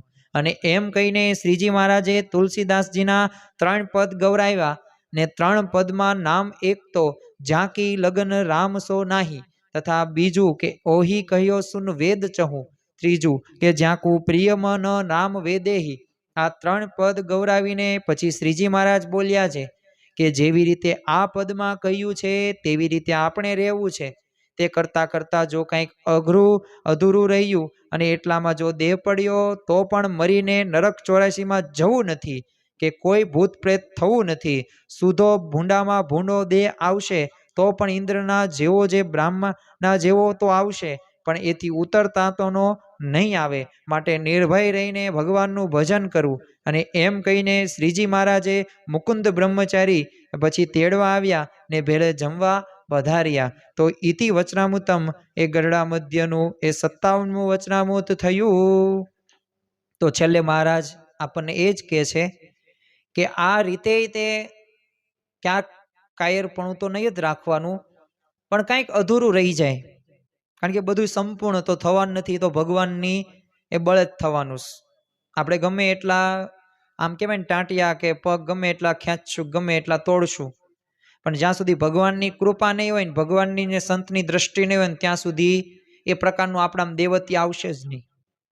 અને એ માટે આપણે પ્રયત્નો શરૂ રાખવાના જ પાછા. એટલે એમાં કાયરપણું નહીં. અને છેલ્લે મહારાજે સરસ મજાના 2 મુદ્દા કીધા, આપણને કૃતાર્થપણું થઈ જાય ને એ પ્રકારે, કે જો આમાં કંઈક અધૂરું રહે ને છેલ્લે તો કાંઈ બહુ ઉપાધિ ન કરતા. મહારાજ જો આપણને નિર્ભય જ કરે છે. આ તો આજે આપણે એક આ વચનામૃતનું નિરૂપણ કર્યું. આવા તમે વિચાર કરો 271 વચનામૃતો છે. એક વચનામૃતની અંદર મહારાજે અલગ અલગ વાતો કરીશ, પાછી એકની એક કોમન વાત નથી કરી. હા, અમુકનું મહત્વ હોય તો કરેલીશ, અને પાછા દ્રષ્ટાંતો સાથે કરીશ. તો અહીંયા જે ગરોળીના દ્રષ્ટાંતનું અને મીનડિયા ભક્તની જે આજે વાત આપણે કરીને, તો એમાં મહારાજે કહી દીધું કે જો આ રીતે આપણે નરક 84માં જવાનું જ નથી. પાછું અમુક કામ બાકી રહી ગયું તો એ બહુ ઉપાધિ ન કરતા. આપણે તો ઇન્દ્ર અને બ્રહ્મા અહીંથી નીચે ઉતરતા ક્રમમાં તો આવશું જ નહીં, ચડતા ક્રમમાં જ તે આપણે આગળ વધવાના છીએ. એટલે ભગવાન છે ને આપણને જો આટલું બધું એક પ્રકારે નિર્ભય કરી નાખે છે, નિશ્ચિત કરી નાખે છે. કારણ કે શા માટે? ધન્યોસ્મિ પૂર્ણ કામોસ્મિ નિષ્પાપો નિર્ભય સુખી અક્ષર ગુરુ યોગે ન સ્વામી નારાયણ શ્રયાત. આપણે ભગવાનના શરણે આવી ગયા ને બસ પૂરું થઈ ગયું. બસ ભગવાનનું ભજન કરવું, ભક્તિ કરવી, આ કામ કરવું, પાછું બીજાને પણ કહેવું. આજે મહારાજ જે કહે છે એ શબ્દો પાછા આપણે ધરો એમાં પા ગાફલાય કે આળસ રાખવાની નથી.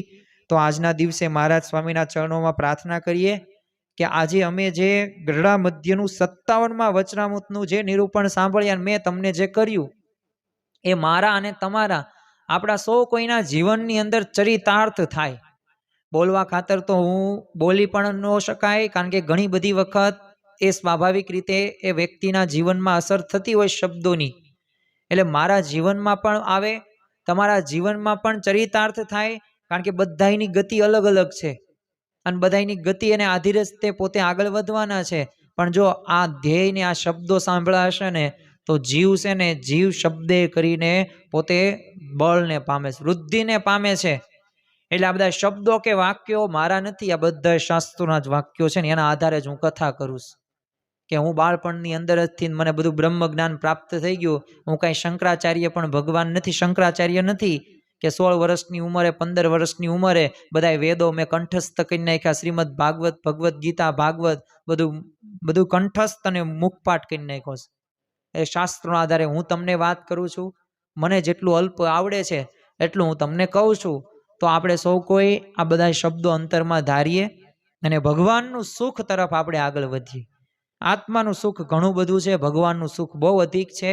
આ થોડીક જૈણ પડી છે, આ જૈણમાં સુખ ન માનીએ, આ માયાથી મુક્ત થઈએ અને ખરેખરા એવા ભક્ત થઈએ કે જે ભગવાનને ગમે, સંતને ગમે. તો આજના દિવસે મહારાજ સ્વામીના ચરણોમાં પ્રાર્થના કરીએ કે આવી સમજણ, આવા વિચારો, આ શબ્દો એ અમારા જીવને વધુમાં વધુ બળ અમને આમાંથી પ્રાપ્ત થાય એવી તમે અમને બળ, બુદ્ધિ અને શક્તિ આપજો. અને અમે એક નિશાન અક્ષરધામ તરફ અમારી એક દ્રષ્ટિ મંડાઈ રહે ને આવા અમને પાછા કૃપા દ્રષ્ટિ કરજો, અમી દ્રષ્ટિ કરજો, કે જેથી અમે આ માર્ગે સરળતાથી આગળ વધીને એ છતાં દેહે અક્ષરધામ જેવું સુખ અમે પ્રાપ્ત કરીને એ ભગવાનનું સુખ મેળવી શકીએ. એ જ આજના દિવસે પ્રાર્થના. શ્રી સ્વામિનારાયણ ભગવાનની જય.